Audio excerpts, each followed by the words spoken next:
j'étais dans le péché, mais je croyais quand même en Dieu, en Jésus, et je peux être un religieux en fait. Moi, en fait, je comprenais pas trop. Et à un moment donné,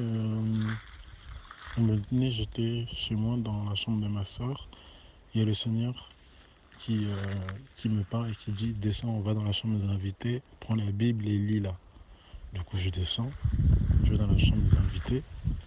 Je vois il y a deux Bibles Louis II 9 collées sur l'étagère. J'en prends une et je commence à la lire. Et je la lis pendant au moins 2 ans. Pendant au moins 2 ans. Et en gros, tous les jours, je continuais. Je voyageais à Paris, à Lille, parce que moi je suis de France. Je faisais mes aventures, je faisais tout le temps dans le péché. Mais tout le temps, il fallait que je lise au moins 2 chapitres par jour. Je ne pouvais pas m'endormir sans avoir les 2 chapitres. Ou si je m'endormais, eh ben, je lisais 4 chapitres le lendemain. Tout le temps, même si je ne comprenais rien. Et j'ai commencé de Genèse jusqu'à Apocalypse. Et moi, j'étais aussi dans le complot, tu vois. Genre, dans les histoires de fin du monde et tout, de Troisième Guerre mondiale. Bon, même si en tant que chrétien, maintenant, c'est normal, mais tu sais, quand t'es dans le monde, tu crois pas à ça, normalement. On appelle ça les complotistes. Bref. Et ensuite, les 2 ans écoulés, eh ben, voilà, je finis la Bible, j'arrête, sauf qu'en fait, j'ai envie de lire un autre livre, qui est un livre complotiste, un livre utopie, qui montre ce qui va se passer dans le nouvel ordre mondial, bon, bref. Et je commence à avoir du dégoût. Et en fait, je me souvenais qu'en fait, chaque fois que je lisais un peu la Bible, eh ben, ça m'apaisait, il y avait un calme, il y avait un shalom, il y avait une paix qui venait en moi. Et quand je lisais l'autre livre, ça me dégoûtait. Parce que j'étais habitué à cette paix, vu que pendant 2 ans, je lisais tous les jours la Bible. Du coup, je lis le livre là, Aldous Huxley, Au meilleur des mondes. Ça me dégoûte, ça me dégoûte, ça me dégoûte. Et en même temps, pendant les 2 ans, je skatais souvent à la place de la République. C'est une place à Paris connue où il y a toutes les manifestations. Et souvent, il y avait les protestants, tout ça, les églises évangéliques qui venaient, qui évangélisaient parfois. Donc chaque fois, ils me donnaient des tracts et tout, ou des petites Bibles. Les Gédéons, tu connais, ils m'avaient donné les Bibles. Et chaque fois, moi, je prenais, je gardais et tout. Et un jour, j'étais dans ma chambre, sur mon lit, et je lisais Aldous Huxley, et ça me dégoûtait. Et la voix, elle revient, donc 2 ans après, et elle me dit, prends le Nouveau Testament et lis-le.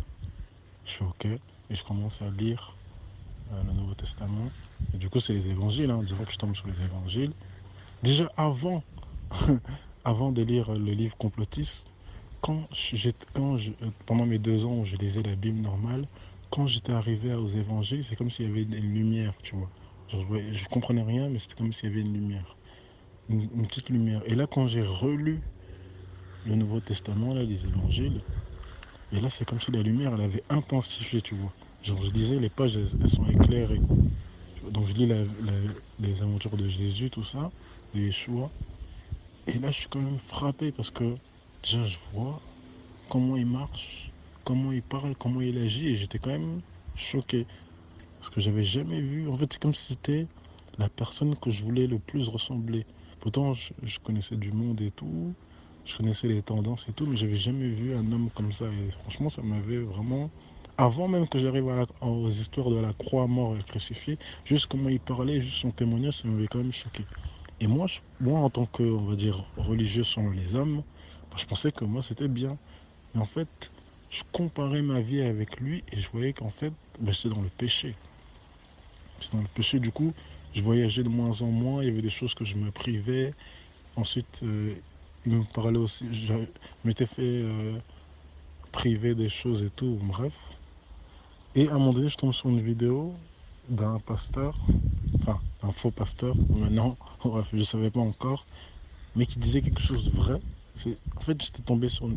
En fait, Jésus a dit que si on regarde une femme pour la convoiter, on commet l'adultère. Et moi, je me masturbais tous les jours.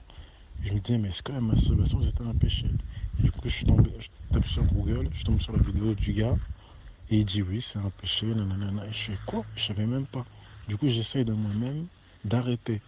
Et je tombe, je réessaye, je tombe, je réessaye. Pendant que j'essaye et que je tombe, bah, je continue à voir des vidéos chrétiennes. Enfin, à la base, je regardais des vidéos complotistes, mais il y avait une vidéo, euh, il y avait un gars qui faisait des vidéos complotistes, mais en fait, c'était dans une chaîne chrétienne. Donc c'est comme si le Seigneur m'avait attrapé dans son filet. Et du coup, chaque fois, je regardais plein de vidéos de complot et hop, d'un coup, il y avait la vidéo. En plus, toi, tu connais, c'est Trouver la foi. Et au début, et moi je voulais pas, mon corps il voulait pas, mais mon esprit il était attiré. Et chaque fois je cliquais et j'aimais bien. Et c'est là sur cette chaîne que j'ai vu que les anniversaires, Noël, tout ça, Halloween, c'est pas de Dieu, tout ça. Bon, bref. Et donc ensuite, donc, je me mets à regarder des vidéos chrétiennes, à lire la Bible et tout, et à essayer d'arrêter mon péché. Mais sauf que j'arrive pas. Et à un moment donné, je regarde des vidéos et tout, et je soupire en moi. En fait, limite, j'ai fait une repentance intérieure. Et là, j'étais dans mon salon, c'était il y a 2 ans, et il y a un feu, comme je te dis, un feu, c'est comme dans Acte 2, tu vois. C'est spirituel en vision. Je suis dans mon salon, assis, et j'entends comme un bruit, genre comme s'il y avait une météorite qui tombait sur moi. Je lève ma tête en l'air et je vois une grosse flamme qui tombe sur moi. Et là, je commence à tomber par terre. Et je pleurais. J'avais mon ventre qui commence à chauffer, et je commence à pleurer. Et là, j'ai ressenti une joie, une paix, une force surpuissante qui était venue en moi. Et en gros, Jésus était entré en moi.